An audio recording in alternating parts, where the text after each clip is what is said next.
லூக்கா 14ஆம் அதிகாரம். ஒரு ஓய்வு நாளிலே பரிசேயரில் தலைவனாகிய ஒருவனுடைய வீட்டிலே அவர் போஜனம் பண்ணும்படிக்கு போயிருந்தார். அப்பொழுது நீர்க்கோவை வியாதி உள்ள ஒரு மனுஷன் அவருக்கு முன்பாக இருந்தான். என்ன செய்வாரோவென்று ஜனங்கள் அவர் மேல் நோக்கமாயிருந்தார்கள். இயேசு நியாயசாஸ்திரிகளையும் பரிசேயரையும் பார்த்து, ஓய்வு நாளிலே சொஸ்தமாக்குகிறது நியாயமா என்று கேட்டார். அதற்கு அவர்கள் பேசாமல் இருந்தார்கள். அப்பொழுது அவர் அவனை அழைத்து சொஸ்தமாக்கி அனுப்பிவிட்டு அவர்களை நோக்கி, உங்களில் ஒருவனுடைய கழுதையாவது எருதாவது ஓய்வு நாளில் துறவிலே விழுந்தால் அவன் அதை உடனே தூக்கிவிடானோ என்றார். அதற்கு உத்தரவு சொல்ல அவர்களால் கூடாமற் போயிற்று. விருந்துக்கு அழைக்கப்பட்டவர்கள் பந்தியில் முதன்மையான இடங்களை தெரிந்து கொண்டதை அவர் பார்த்து அவர்களுக்கு ஒரு உவமையை சொன்னார். ஒருவனால் கல்யாணத்துக்கு நீ அழைக்கப்பட்டிருக்கும் போது பந்தியில் முதன்மையான இடத்தில் உட்காராதே. உன்னிலும் கனமுள்ளவன் ஒருவேளை அவனால் அழைக்கப்பட்டிருப்பான். அப்பொழுது உன்னையும் அவனையும் அழைத்தவன் உன்னிடத்தில் வந்து, இவருக்கு இடம் கொடு என்பான். அப்பொழுது நீ வெட்கத்தோடே தாழ்ந்த இடத்திற்கு போக வேண்டியதாயிருக்கும்.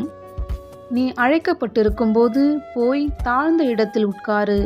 அப்பொழுது உன்னை அழைத்தவன் வந்து, சிநேகிதனே, உயர்ந்த இடத்தில் வாரும் என்று சொல்லும்போது உன்னுடனே கூட பந்தி இருக்கிறவர்களுக்கு முன்பாக உனக்கு கனம் உண்டாகும்.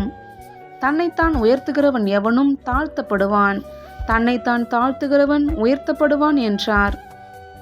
அன்றியும் அவர் தம்மை விருந்துக்கு அழைத்தவனை நோக்கி, நீ பகல் விருந்தாவது விருந்தாவது பண்ணும்போது உன் சிநேகிதரையாக்கிலும் உன் சகோதரரையாக்கிலும் உன் பந்து ஜனங்களையாக்கிலும் ஐஸ்வர்யமுள்ள அயலகத்தாரையாக்கிலும் அழைக்க வேண்டாம்.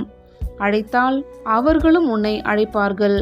அப்பொழுது உனக்கு பதிலுக்கு பதில் செய்ததாகும். நீ விருந்து பண்ணும்போது ஏழைகளையும் ஊனரையும் சப்பானிகளையும் குருடரையும் அழைப்பாயாக. அப்பொழுது நீ பாக்கியவானாய் இருப்பாய். அவர்கள் உனக்கு பதில் செய்ய மாட்டார்கள். நீதிமான்களின் உயிர்த்தெழுதலில் உனக்கு பதில் செய்யப்படும் என்றார். அவருடைய கூட பந்தி இருந்தவர்களில் ஒருவன் இவைகளை கேட்டபொழுது அவரை நோக்கி, தேவனுடைய ராஜ்யத்தில் போஜனம் பண்ணுகிறவன் பாக்கியவான் என்றான். அதற்கு அவர், ஒரு மனுஷன் பெரிய விருந்தை ஆயத்தம் பண்ணி அநேகரை அழைப்பித்தான்.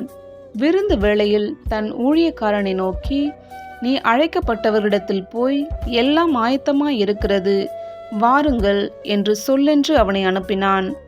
அவர்கள் எல்லாரும் போக்கு சொல்லத் தொடங்கினார்கள்.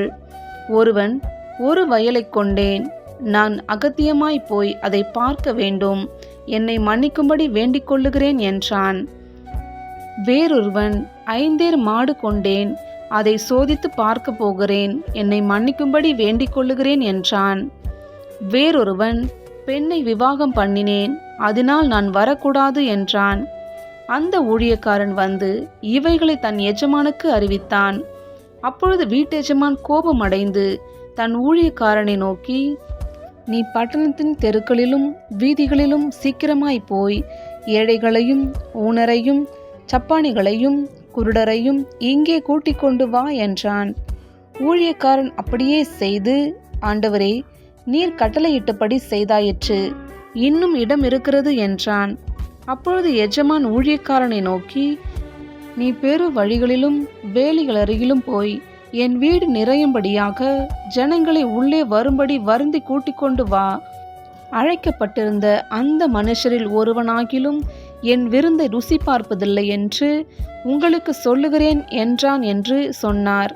பின்பு அநேக ஜனங்கள் அவரோட கூட பிரயாணமாய் போகையில் அவர்களிடமாய் அவர் திரும்பி பார்த்து, யாதொருவன் என்னிடத்தில் வந்து தன் தகப்பனையும் தாயையும் மனைவியையும் பிள்ளைகளையும் சகோதரரையும் சகோதரிகளையும் தன் ஜீவனையும் வெறுக்காவிட்டால் எனக்கு சீஷனாய் இருக்க மாட்டான்.